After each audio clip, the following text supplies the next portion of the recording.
Have you ever had someone come over to your place and the first thing you ask is, "Can I get you something to drink?"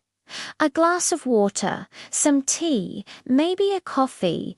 It feels so natural, so automatic, right? But have you ever stopped to think about why we do this? This simple gesture is more than just good manners. It's a tradition that's thousands of years old, woven into the very fabric of human society. Today, let us pour ourselves a glass of history and explore how offering a drink became the ultimate symbol of welcome and hospitality. Our story begins not in a cozy living room, but in the harsh, arid landscapes of the ancient world. Imagine traveling for days on foot or by camel under a blazing sun. You're tired, dusty, and most importantly, incredibly thirsty. Arriving at a settlement or a stranger's tent, the first and most crucial thing you need is water. In places like the ancient Middle East and along the Silk Road, water was life.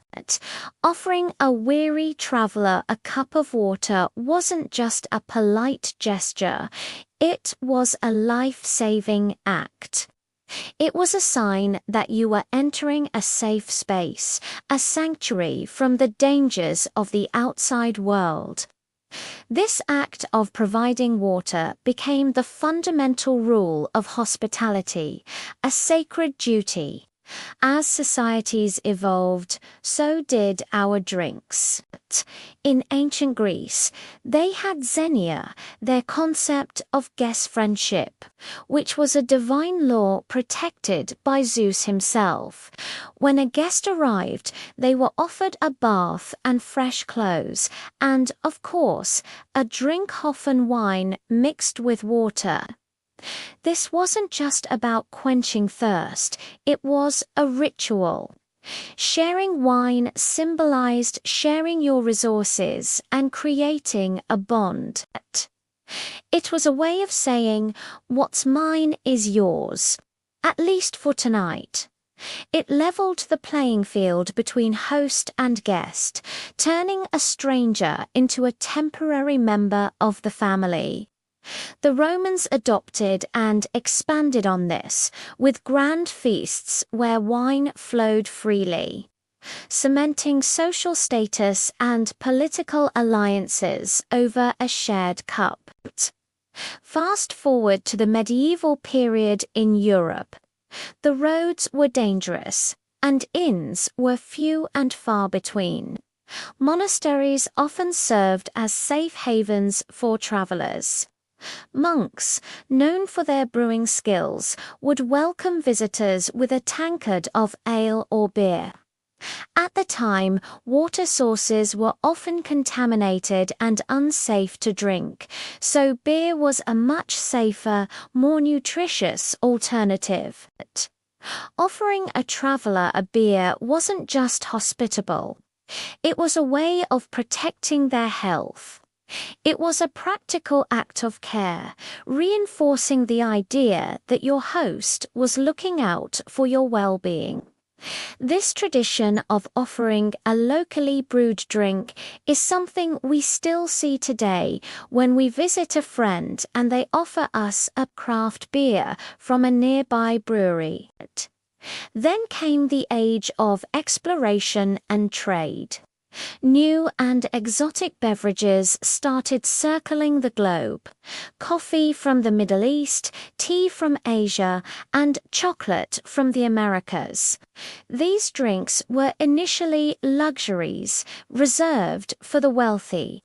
Coffee houses in the 17th and 18th centuries became bustling hubs of conversation, business, and intellectual debate.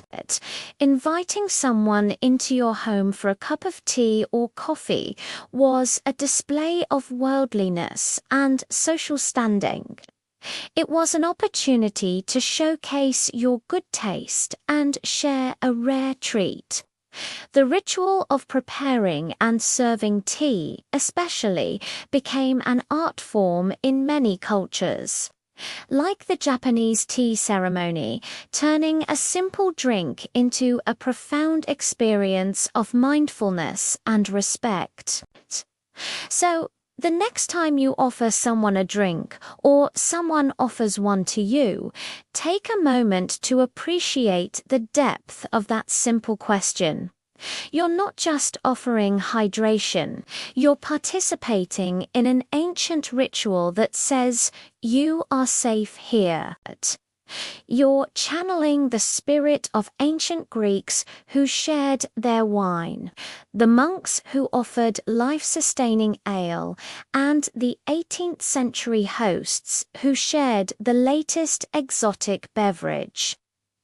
It's a gesture that transcends time and culture, a universal signal of trust, respect, and human connection. It's a beautiful tradition, isn't it? Thanks so much for watching and sharing this little journey through history with me. If you enjoyed this, don't forget to hit that like button and subscribe for more stories behind our everyday lives. See you in the next one.